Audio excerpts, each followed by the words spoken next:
Ostosten esittely. Ostosten esittely. Mä voin myös puhurata. Joo. Ensinnäkin me ostettiin tällainen tuuletin. Tai minituuletin. Tai minä ostin. Sitten se on siis tällä hetkellä subiksi. Arvostelu. Tän näköisiä. Nopea arvostelu. 5/5. Oh. 5/5. Sitten seuraava. Nää Milka Oreo. Mun paita.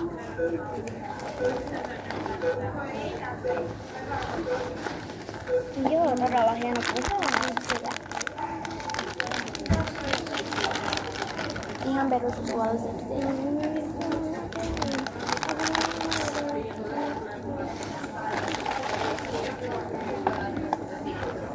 Sitten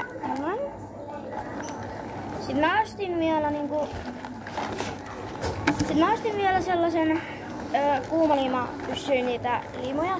Ja sitten mä ostin myös temppareita. Mä ostin tällaisen. Mut ne on tällä hetkellä mun äitillä, joten mä en voi näyttää niitä.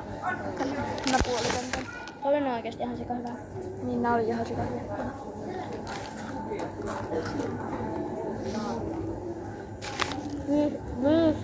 Kauppa. Ihan niinku tosta tai siellä.